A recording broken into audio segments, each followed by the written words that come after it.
देशद्रोही का केस करने वाला उमेश जंगी आज तुम्हारा यूथ प्रेसिडेंट है, और उनको बुलाए और उसने क्या सेक्युलर है उन्हें उसकी वजाहत राजशेखर पाटिल तुम्हें करना पड़ेगा अवाम के सामने। मैं उन 64 बच्चों से अपील करता हूँ, वो 64 के 64 बच्चे एक ग्रुप की शक्ल में हर वो समाज के पास जाएं, उनके ऊपर जो अत्याचार हुआ है उसके बारे में बताएं एक एक आदमी को। आज भी मौलाना आज़ाद इंग्लिश मीडियम स्कूल कांग्रेस के एक कार्यकर्ता की बिल्डिंग में किराए से चल रहा है। इसके जिम्मेदार कौन हैं? 5.5 करोड़ की तुम्हारे को गेस्ट हाउस बनाने आ रहा है, मगर ये किराए से स्कूल चल रहे हैं। आज गवर्नमेंट स्कूल प्राइवेट बिल्डिंग में किराए से चल रहे हैं। राजशेखर पाटिल ये चीज़ों को बोलना पड़ेगा लोगों के सामने। This video is sponsored by Mahalakshmi Jewelers, United Hospital, KBN University, Shaheen Group of Institutions, Al Sharia Group of Institutions, Fine Art Designers, Fortune School, Chulbul Lighting and Furniture, Sparkles International School. जनाब CM Faiz साहब 18 तारीख को यानी Tuesday मंगल के दिन nomination file करने वाले हैं। सुबह 9:30 बजे से वीरभद्रेश्वर देवस्थान से हमारी जो नॉमिनेशन की रैली की शुरुआत होगी, वहाँ से होते हुए महात्मा बसवेश्वर सर्कल और सरदार पटेल चौक और बाबा साहब अम्बेडकर सर्कल से होते हुए नई तहसील ऑफिस पहुंचकर वहाँ पर आरओ को नॉमिनेशन फाइल किया जाएगा। हम इस क्षेत्र की महाजनता से अपील करते हैं कि वो ज़्यादा से ज़्यादा तादाद में इस रैली में शरीक होकर हमारी और हमारे कायद की हिम्मत अफजाई करें, और इसमें हमारे पार्टी के जो राज्य अध्यक्ष हैं सीएम इब्राहिम साहब और स्टेट के पार्टी लीडर्स भी मौजूद रहेंगे। हम इस क्षेत्र के जनता से अपील करते हैं कि ज़्यादा से ज़्यादा तादाद में आप शरीक हों। और आपको एक बार यहाँ पर बताना ज़रूरी समझता हूँ कि पिछले 6-8 महीने से मुसलसिल हमारे कायद जो हर गांव का डोर टू डोर विज़िट कर रहे हैं, उसमें लोगों का, यहाँ क्षेत्र की जनता का हमको जो प्यार, जो मोहब्बत, जो उनका खुलूस हमको मिल रहा है, उसको देखते हुए बीजेपी और कांग्रेस वालों में एक बौखलाहट सी शुरू हुई है। उसका नतीजा क्या हो रहा है कि बौखलाहट में वो क्या भी बोल रहे हैं, उनका ज़बान और दिमाग से कनेक्शन कट हुआ है कांग्रेस और बीजेपी वालों का। आपको बताना चाहता हूँ इस क्षेत्र की जनता को कि हमारा जो लक्ष्य है, हमारे जो कैंडिडेट का, हमारी पार्टी का और हमारे कार्यकर्ताओं का जो लक्ष्य है, दिन रात हम वो लक्ष्य को, वो टारगेट को अचीव करने में लगे हैं। उसमें हमको इस क्षेत्र की जनता का हमको अभी तक बहुत बड़ा रिस्पांस और बहुत प्यार, और क्षेत्र की जनता से हमको बहुत बड़ा सहयोग मिल रहा है। इसका अंदाज़ा आप लगा सकते हैं कि कल हमारे कायद ने पूरे हुमनाबाद के जितने खरिये हैं वो खरियों का जो है विज़िट किए। वहाँ पर लोगों का जो एक सैलाब उभर पड़ा था, उसको देखते हुए ये जो अपोजिशन पार्टी है उनमें एक बौखलाहट सी शुरू हुई है। उसको देखते हुए वो लोगों से उनका ध्यान भटकाने की कोशिश कर रहे हैं। मुद्दों से ध्यान भटकाकर क्या कर रहे हैं, बार बार ये कह रहे हैं कि वो जनता दल के कैंडिडेट जो है 700 किलोमीटर से आए, 700 किलोमीटर से आए। मैं यहाँ के इस क्षेत्र के जो माजी एमएलए हैं मिस्टर राजशेखर पाटिल और बीजेपी के जो कैंडिडेट हैं सिद्धू पाटिल या जो भी हैं, जो हमारे लीडर को ये बता रहे हैं कि वो बाहरी हैं, 700 किलोमीटर से आए हैं, उनको मैं ये सवाल कर रहा हूँ कि राहुल गांधी जो 2800 किलोमीटर 2800 किलोमीटर से वायनाड पर आकर एक एमपी इलेक्शन कॉन्टेस्ट करते हैं, सिर्फ इस बुनियाद पर कि वो माइनॉरिटी सीट है।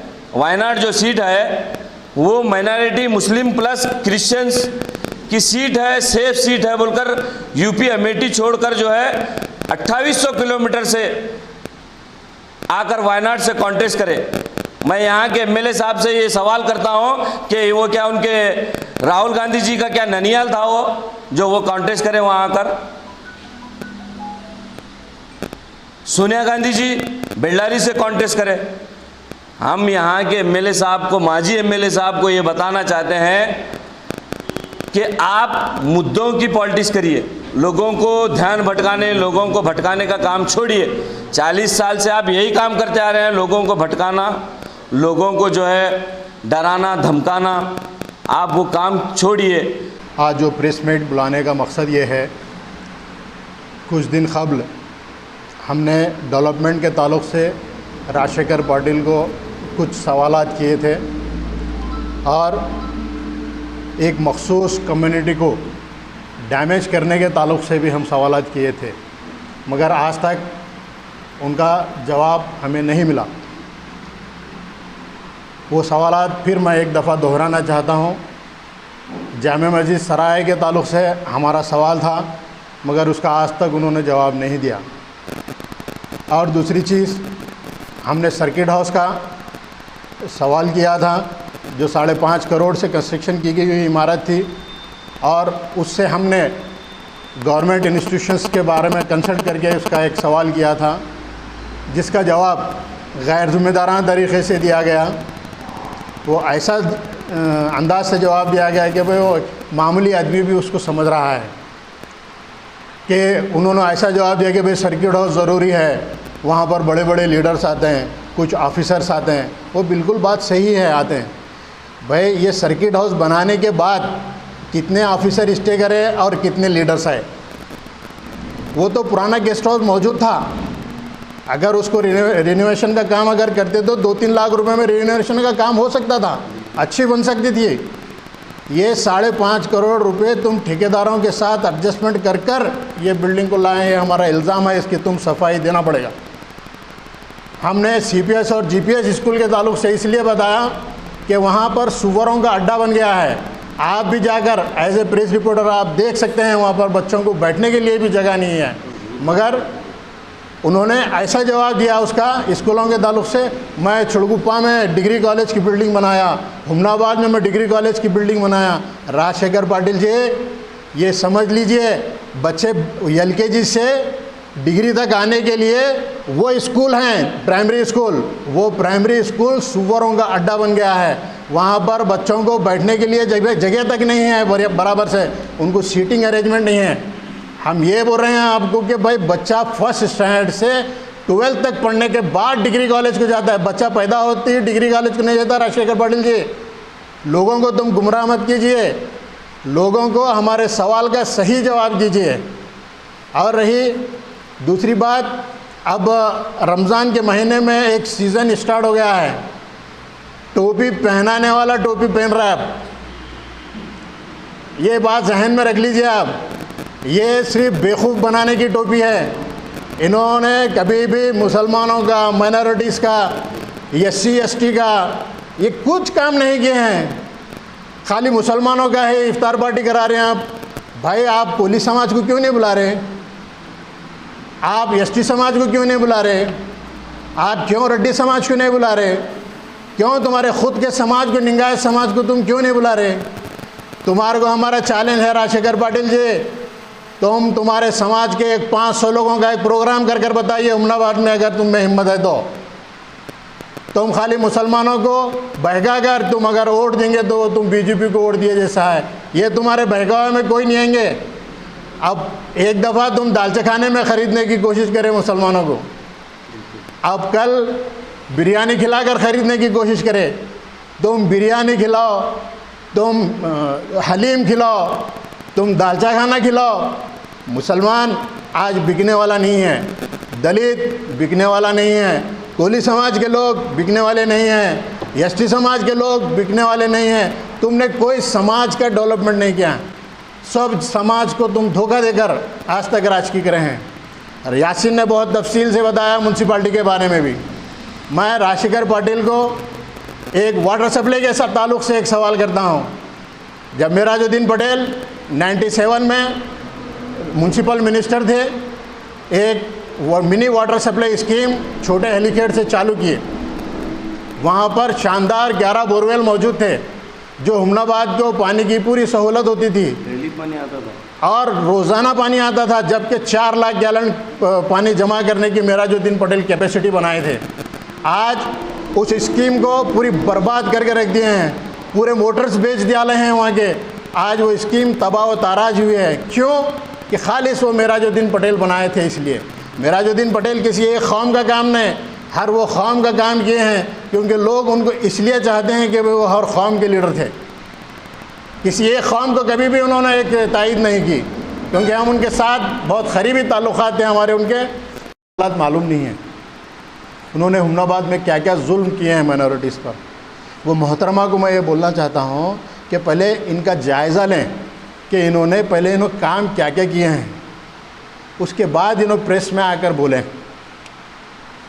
क्या है, सही है ना भाई? कितने हाँ, वो शायराना अंदाज में आने से कोई मुसलमानों को भला नहीं हो सकता। बेसिकली मुसलमानों के लिए उन्होंने क्या किया, माइनॉरिटीज़ के लिए। तुम जब एक समाज के आकर जो तुम काम यहाँ कर रहे हैं, एक समाज को बहलाने का काम कर रहे हैं रूरल एरियाज़ में, तुमने कितने मुसलमानों के ऊपर केस किए, ये क्या लोगों नहीं मालूम? आओ ज़रा टाउन में बैठेंगे मोहतरमा, आपके साथ बात करने के लिए हम तैयार हैं। और वो कोई तो भी एक बेलगाम से है, क्या मटकी, क्या नाम, चलेगा गए। खैर नेक्स्ट टाइम आए जब उनसे मुलाकात करेंगे, उनको बिठा कर ज़रूर मैं पूछूंगा कि भाई तुम हुमनाबाद का क्या ऑब्जर्वेशन करे आकर। तुम गांव-गांव फिरने से, मुसलमानों को बहकाने से तुम्हारे को वोट नहीं मिलता। और आइंदा इंशाल्लाह इनके जो भी इश्यूज़ रहेंगे हम आपके सामने प्रेस के ज़रिए उन तक पहुंचाएंगे। और इतनी बात कहते हुए अगर आप अगर क्वेश्चन है तो भी आप कर सकते हैं। बच्चा घाटबरोल को पढ़ने नहीं जाता। मैंने हुमनाबाद के स्कूल की बात की है, घाटबरोल के स्कूल की बात नहीं की। और हुमनाबाद का जो गवर्नमेंट कॉलेज का जो बात कर रहे हैं आप, बनकर 1 साल नहीं हुआ, परसों अकाली बारिश में अंदर टपक रहा है, आप वो भी जाकर देख सकते हैं। आपका बहुत अच्छा सवाल था, मैं मिस हो गया था मेरे को बोलने के लिए।